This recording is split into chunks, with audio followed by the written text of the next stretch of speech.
Rebonjour à tous, je vous propose qu'on commence. Donc, je suis Priscilla Holling, je suis responsable du pôle outils et projets nationaux au GCS Sarah et je suis accompagnée de Pierre-Guillaume Vildon et d'Élodie Picano qui travaillent également au GCS. Et donc pour ce webinaire, on aura donc qui est lié à la relation fournisseur tout au long d'un projet SI. Je vais laisser la parole tout de suite d'ailleurs à Guillaume Mithieu et William Casdon qui vont vous présenter le sujet.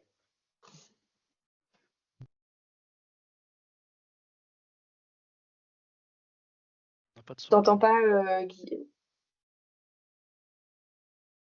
On n'avait pas de son, Guillaume. Je sais pas si c'est normal, mais t'entends pas.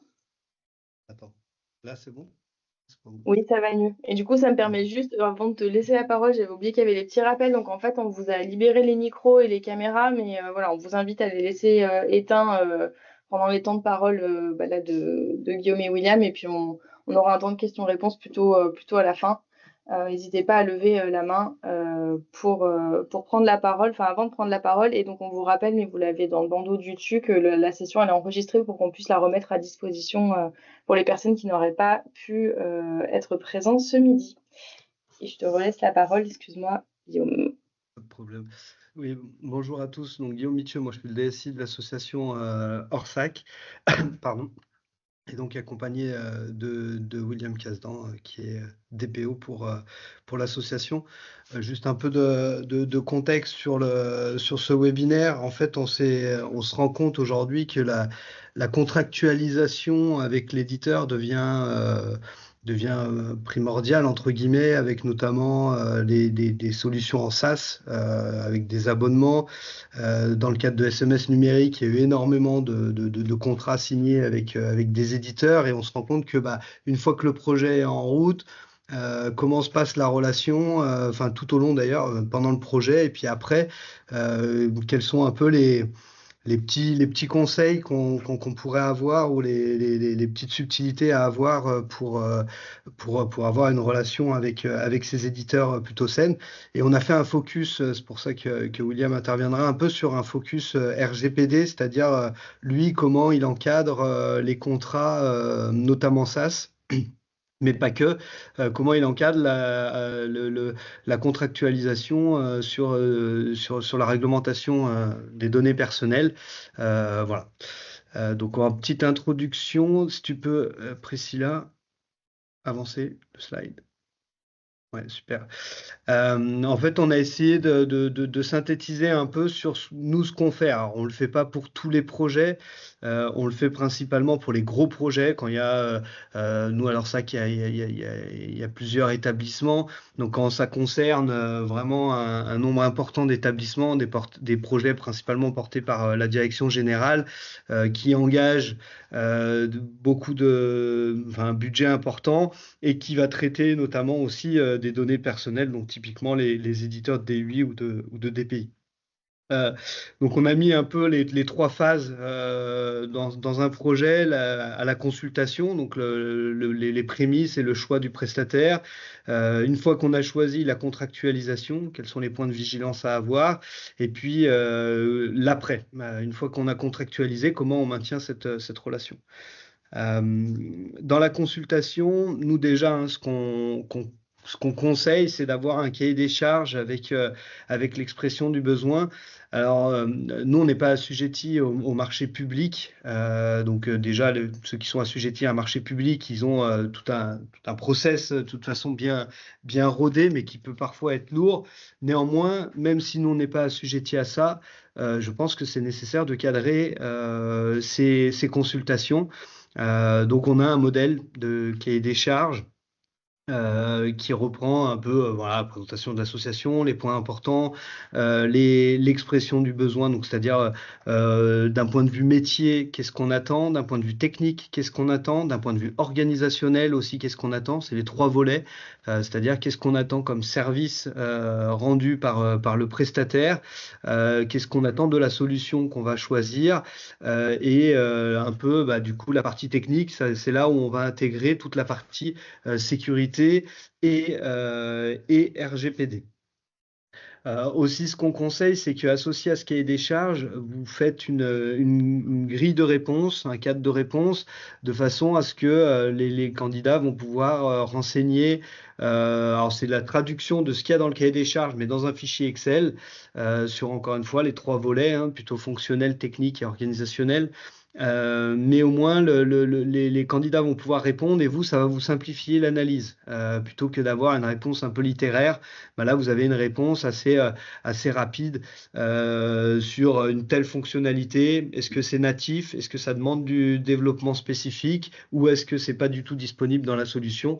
On essaye d'avoir 3 choix possibles pour le candidat afin qu'il réponde, et puis une zone de commentaires s'il veut préciser. Mais au moins, on a une synthèse des réponses. Et puis là, William le détaillera un peu après. Je fais la synthèse un peu des 3 phases, et puis William rentrera un peu plus dans le détail. Mais là, dès cette étape-là, on joint au cahier des charges une grille d'analyse RGPD que William vous présentera. Et aussi, on a travaillé avec notre service achat pour proposer des clauses contractuelles attendues. C'est-à-dire que dès la candidature, on dit, nous, nos conditions d'achat, elles sont ici. On veut un contrat de 24 mois, on veut des révisions de prix qui s'appuient sur le Syntec. On donne déjà un peu nos conditions. Alors, bien évidemment, généralement, ils nous disent, nous, on a nos CGV et on répond avec nos CGV.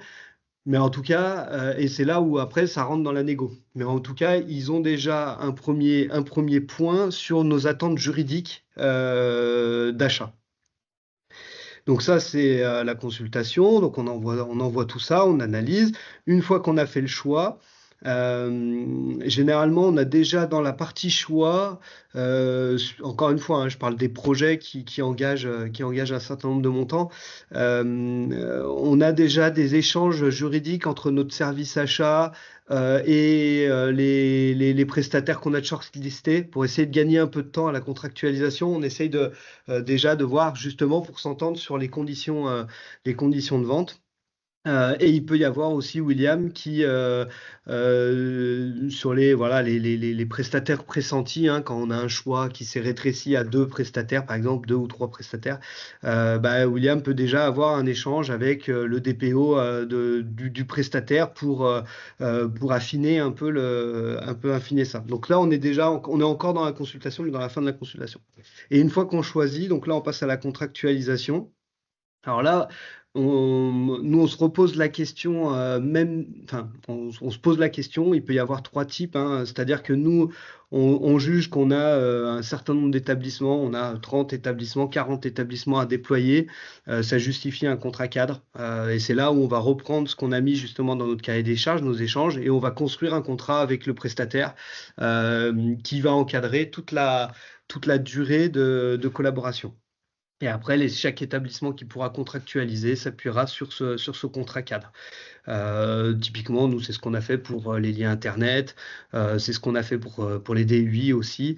On a rédigé un contrat spécifique. Selon la volumétrie qu'on a, des fois, c'est vrai qu'on n'a pas trop le choix, ils nous imposent les CGV.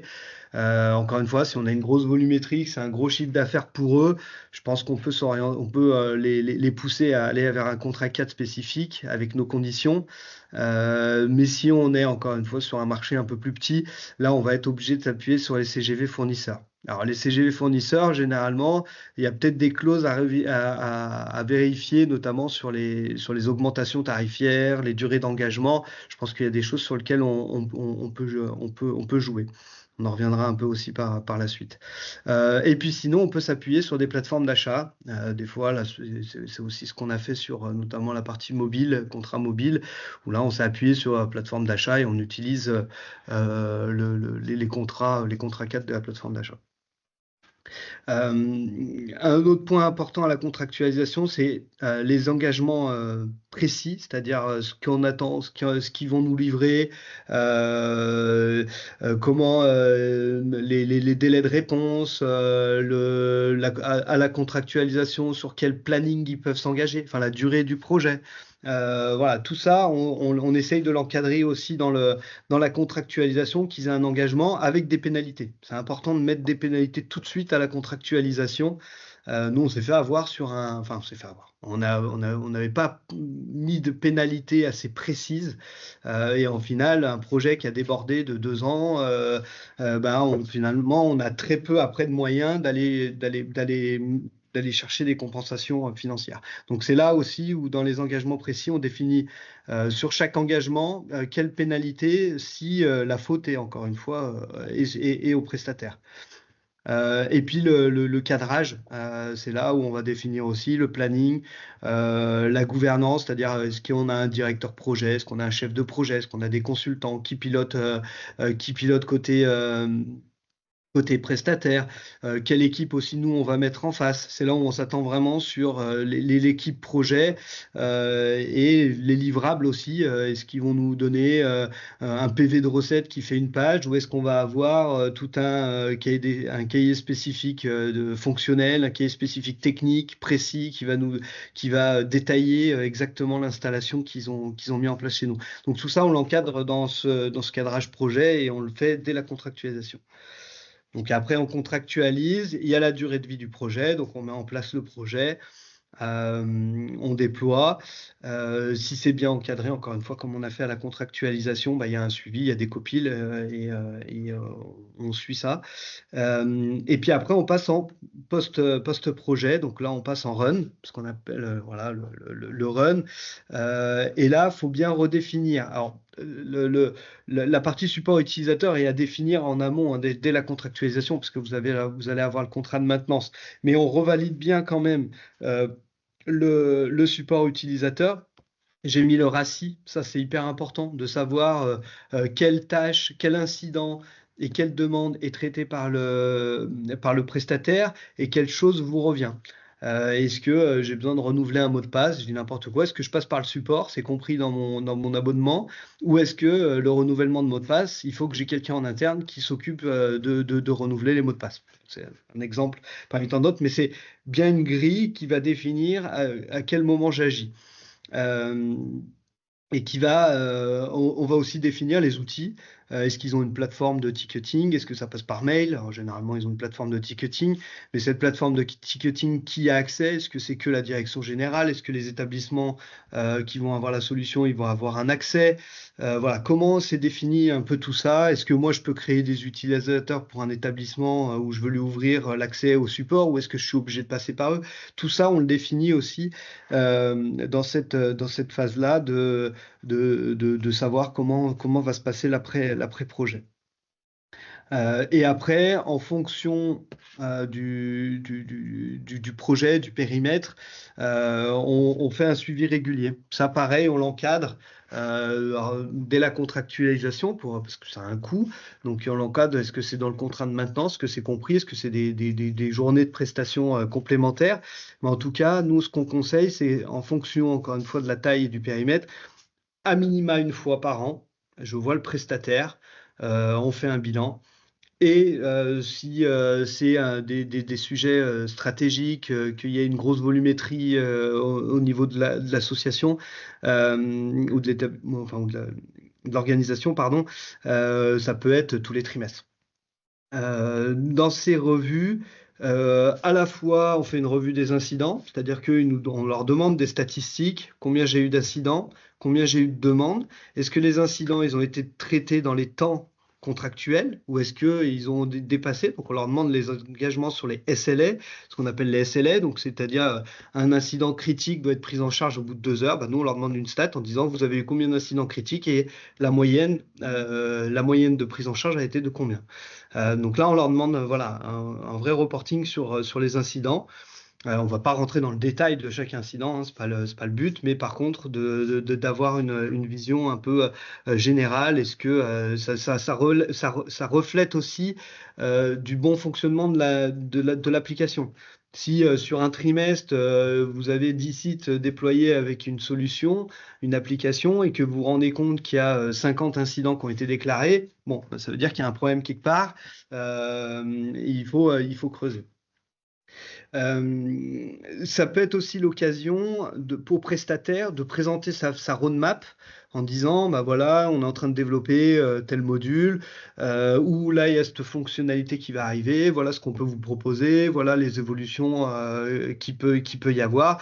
Donc, c'est aussi l'occasion de faire évoluer d'avoir une vision, en tout cas, pour faire évoluer la solution et pas rester figé sur cette première partie. Voilà, et puis après, on peut demander aussi une revue financière, un budget, si jamais, alors si on a tout qui est compris dans un abonnement SaaS et qu'il n'y a pas eu de prestations par ailleurs, c'est moins pertinent. Mais par contre, si par contre, tout au long de l'année, ils ont fait des formations ou de la consultation, là, ça peut être intéressant de dire, bah voilà, vous avez eu 10 jours ou 15 jours de formation, est-ce qu'on les reproduit l'année prochaine? Est-ce qu'on essaie de les regrouper pour les réduire? Enfin, ça peut être aussi intéressant d'avoir un peu un bilan financier. Voilà à peu près les éléments, grosso modo, qu'on essaye d'encadrer dans chaque projet. Alors, le petit conseil qu'on a, c'est que le premier gros projet qu'on a fait au niveau de l'Orsac, on essaye de modéliser un certain nombre de choses. William a modélisé une grille, je vous en ai parlé, il va vous les présenter tout de suite. On essaye de modéliser un cahier des charges, on essaye de modéliser les contrats cadres, on essaye d'avoir un certain nombre de modèles que vous pourrez après réutiliser. Donc on perd du temps, on perd pas de temps, mais on passe plus de temps effectivement sur le projet, gros projet, mais après derrière on réutilise finalement les clauses RGPD, elles vont pas changer, ou alors on les fait évoluer que aux fonctions de la réglementation. Les clauses d'achat un peu pareil, voilà. Donc les livrables aussi attendus, généralement aussi pour chaque application on utilise, on a les exigences sur les mêmes livrables. Donc voilà, donc c'est un peu de temps au début, on modélise un certain nombre de choses et puis après on réutilise, on l'intègre dans un process. Et puis je terminerai juste après sur la difficulté aussi qu'on peut rencontrer à ça, c'est que nos établissements sont pas, on va dire, très adeptes des méthodologies de projet. Ça, c'est une méthodologie de projet, on va dire, classique, hein, on va dire cycle en V. Et ça alourdit, eux, ils peuvent avoir la sensation d'alourdir en disant, ouais, mais moi, l'application, je la veux dans 2 mois. Je vais pas faire un cahier des charges, je sais déjà ce que je veux. Le gars, il est venu me présenter la solution, ça me convient. Pourquoi je vais aller chercher, voir s'il y a d'autres choses qui se font? Donc ça, c'est vrai que la difficulté, c'est de faire prendre conscience aux directeurs d'établissement ou aux responsables de service, de dire que c'est important pour s'assurer qu'on choisit une solution qui est conforme à nos attentes, de se poser les bonnes questions. Le cahier des charges permet déjà de se poser, nous, les questions sur ce qu'on veut. Ça, on a tendance des fois à l'oublier. On dit, par exemple, je prends un exemple là, que j'ai en tête, là, j'ai des établissements, ils me disent, je veux une dictée vocale. Ok, tu as une dictée vocale, mais tu veux faire quoi? Pour qui? Est-ce que c'est pour les secrétaires médicales? Est-ce que c'est pour les médecins? Est-ce que c'est pour rédiger quels documents? Est-ce que c'est des documents qui sont dans le DPI? Est-ce que c'est des courriers qui sont en dehors du dossier patient? Voilà, c'est se poser un peu toutes ces questions-là.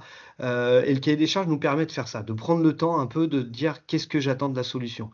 Et ça évite les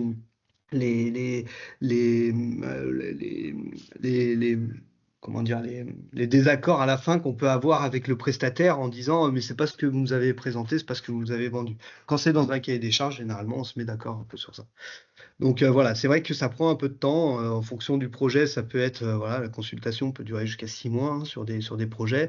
Le déploiement, la contractualisation généralement c'est 1 mois, mais ça peut déborder aussi si on a des négociations juridiques à avoir avec eux. Voilà, donc c'est sûr que ça rajoute un peu de lourdeur, mais c'est pour garantir encore une fois la sérénité dans la relation avec le prestataire. Et je te laisse, William, la suite. Peut-être pour finir sur cette partie-là, c'est vrai que si on va changer un DPI ou un DUI, On se met évidemment dans ce projet-là et on sait que ça va durer longtemps parce que c'est un outil stratégique. La question elle va se poser surtout pour tous les petits outils qu'on va venir mettre à côté. Est-ce qu'on a besoin de rentrer dans une telle lourdeur ou pas en général? Si on rentre dans cette lourdeur, ça permet surtout de prévoir quand ça va mal se passer, quand on va finir la relation plus tôt. Ça me permet de faire le lien avec le deuxième point de cette partie de conformité. Plus les termes sont précis et moins on a de surprises à la fin. Aujourd'hui, les textes demandent d'avoir des contrats. C'est une obligation du RGPD d'avoir un contrat quand on a de la sous-traitance de données personnelles, donc de l'hébergement, de la maintenance, du support sur nos données. Par contre, la réglementation ne précise pas jusqu'où on doit aller dans le détail. On a déjà eu des cas où sur la réversibilité, sur la sécurité, le prestataire se disait conforme, effectivement, on vous garantit la réversibilité, mais on n'avait pas prévu le format et nous, on était en difficulté après pour retraiter ces données et pour les réintégrer dans les outils. C'est la même chose sur la sécurité. En général, on a une petite phrase qui indique qu'on est à l'état de l'art d'un point de vue sécurité. On ne sait pas trop ce que l'état de l'art veut dire et qu'est-ce que le prestataire sous-entend derrière cette formulation. Il n'aura sans doute pas la même interprétation que nous. Du coup, pour pallier à ça et pour essayer d'avoir un cadre assez standard pour l'ensemble de nos consultations, on a créé deux outils l'un après l'autre. D'abord une grille de réponse, d'analyse des contrats pour voir si les différents points étaient intégrés dans les contrats. Ça nous permet d'avoir un score de conformité et ça revient sur des points, je dirais, assez classiques. Est-ce qu'il y a une date de contrat? Est-ce qu'il y a une date d'échéance?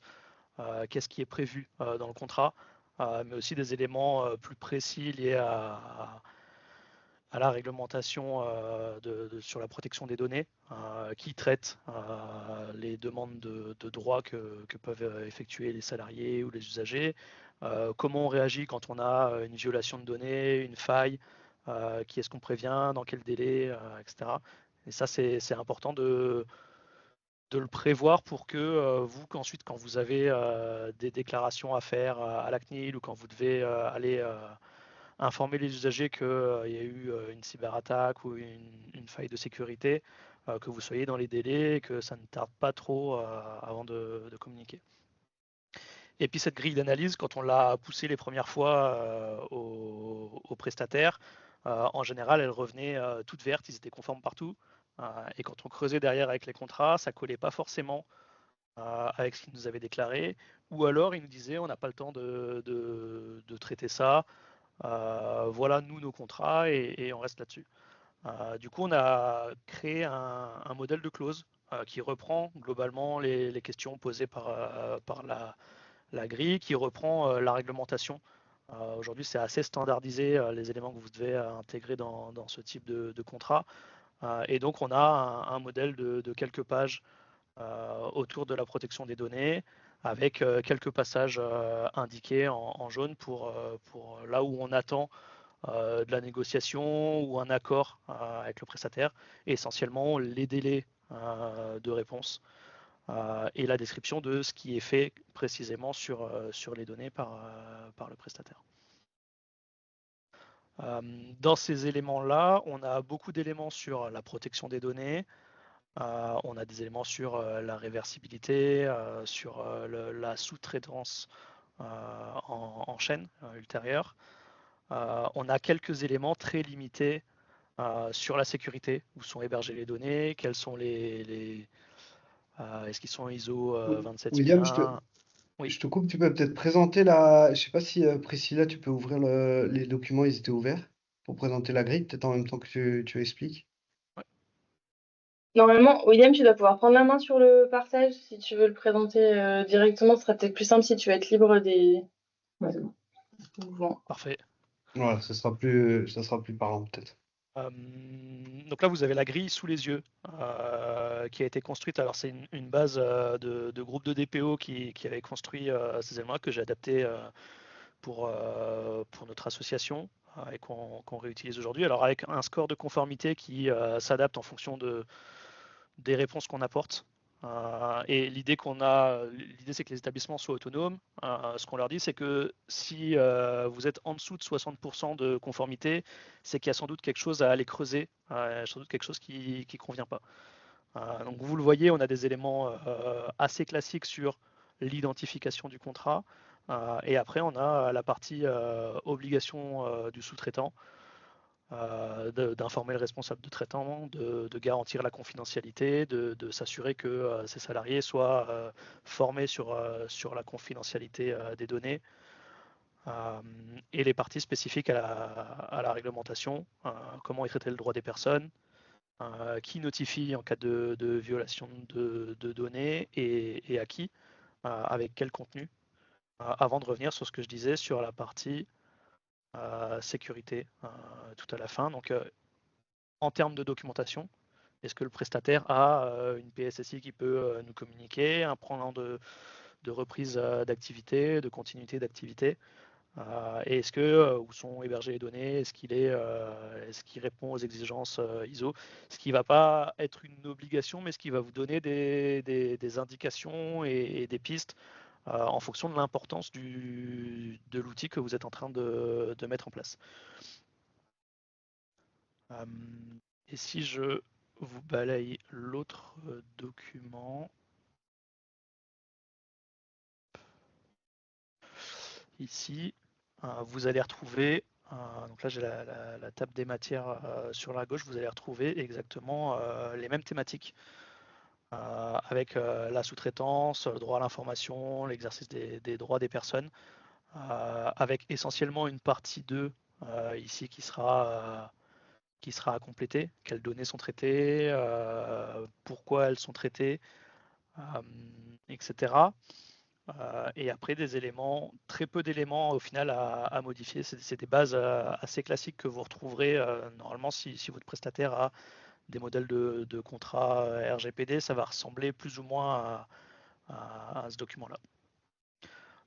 Le point important et qui serait à travailler ensuite, ce serait peut-être d'accentuer la partie sur la sécurité des données. Priscilla, si tu veux remettre le PowerPoint.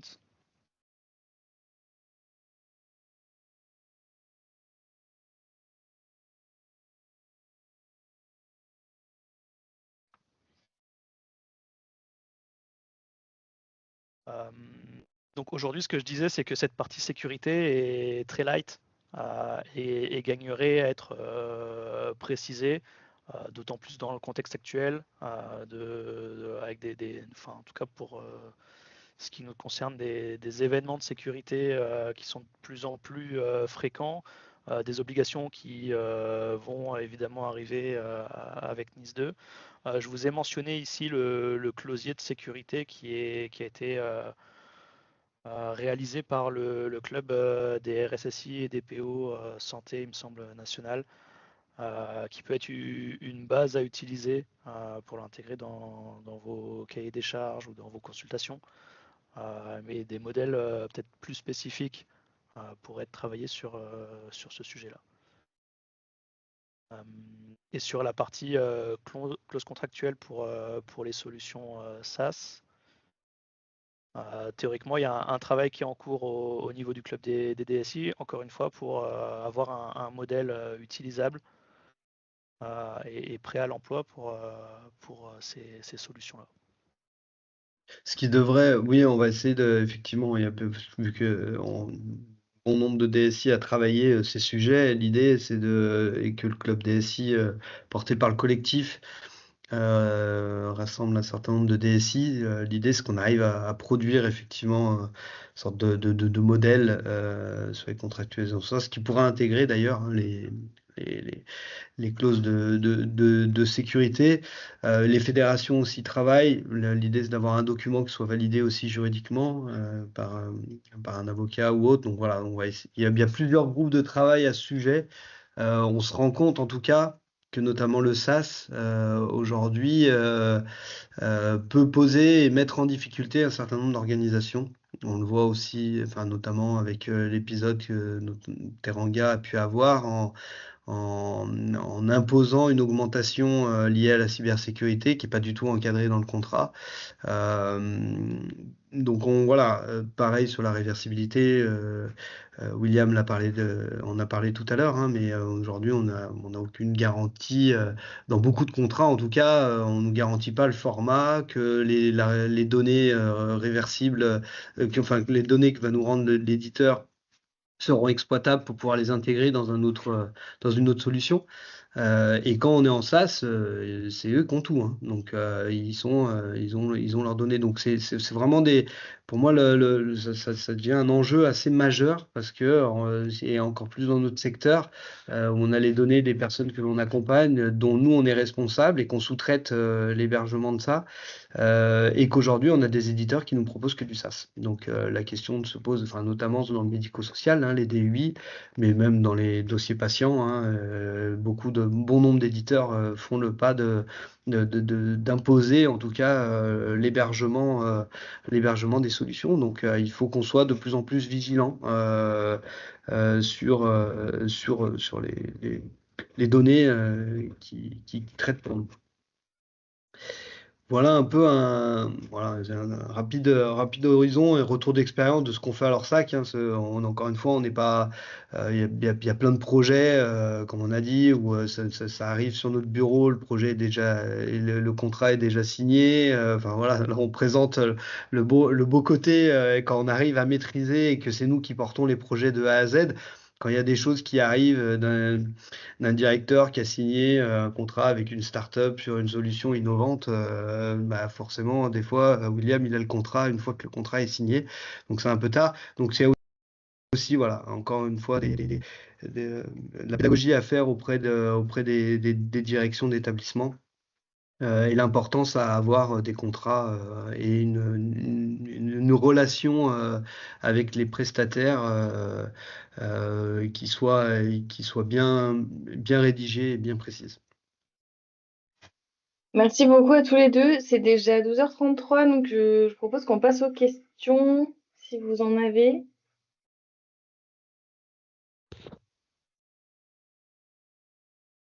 Parce que tout était très clair.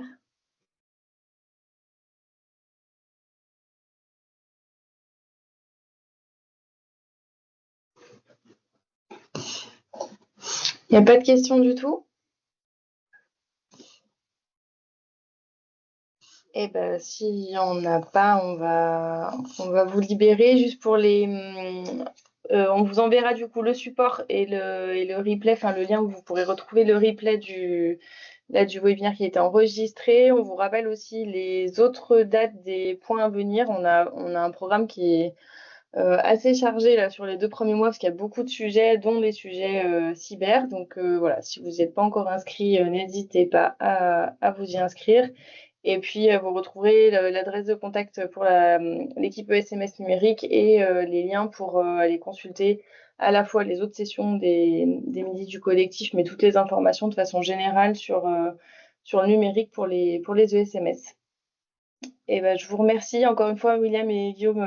Merci beaucoup pour votre travail, enfin là, et pour cette présentation, parce que je pense que c'était quelque chose qu'on n'avait pas encore abordé et qui était vraiment intéressant pour les établissements. Donc merci encore. Et puis on vous souhaite un bon appétit et à très bientôt. Merci à tous. Au revoir. Au revoir.